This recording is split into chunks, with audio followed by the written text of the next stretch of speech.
भंडारा शहरापासून 15 किलोमीटर अंतरावर असलेल्या जवाहर नगर आयुध निर्माणी कंपनीमध्ये शनिवारी 27 जानेवारी रोजी सकाळी 8:30 वाजता स्फोट झाला।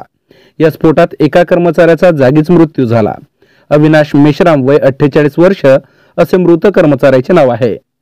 सविस्तर असे की आयुध निर्माणाच्या सूत्रांनी दिलेल्या माहितीनुसार सकाळी 6 वाजतापासून पहिली पाळी सुरू झाली होती।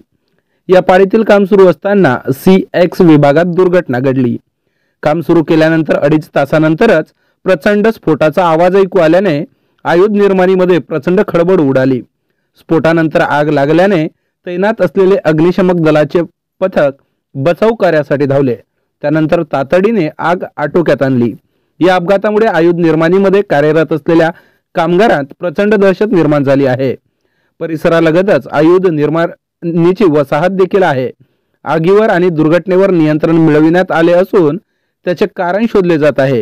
हे प्रतिबंधित क्षेत्र असल्याने कोणालाही जाण्यास मज्जाव आहे।